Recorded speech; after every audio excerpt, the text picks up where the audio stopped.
Another common mobility test that we'll do with someone, depending on what they're coming in for, is called a push-up test. And no, we're not going to test on how many push-ups you can do, but we're going to get a sense of, as you do a push-up, what are some dysfunctions that can start to show up? Because that tells us a lot on which muscles are too tight and which ones are too weak.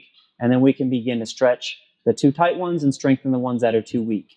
And so you're going to start on your stomach in a push-up position. You're going to bring yourself up to a push-up.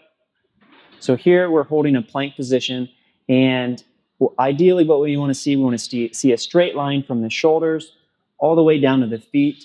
You want to really look for where the back sways, so where it comes down too much, whether we see it arching or rounding. We can also tell a lot by any dysfunctions that can start to happen through the shoulders.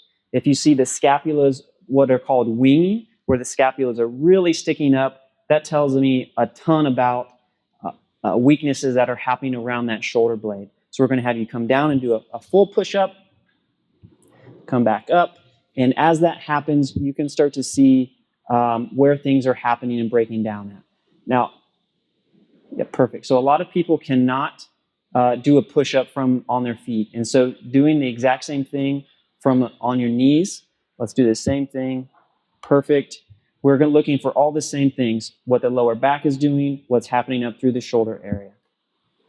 So again, one of the biggest factors is just general mobilization of the shoulder and how well that shoulder can hinge and move inside that shoulder joint. The shoulder is only held there by muscles. And so a great way to think of it is a golf ball on a tee. It's a really shallow joint.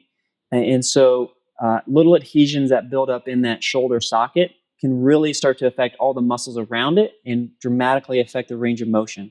And so as we're looking at the shoulder, at home, again, what you can really start to gauge is, just what are the general flexibility, how far back can you get this shoulder? How far forward can you get the shoulder? There should be no pain with either of those motions. With people that come into the office, I'll really get in there and start to assess, based on what I'm feeling, how much mobility and flexibility we have in that shoulder. Because if we can gain that back in someone's shoulder, then we can dramatically, start to change all kinds of different shoulder issues, problems up into the neck, and even headaches as a result of strictly just working on the shoulder.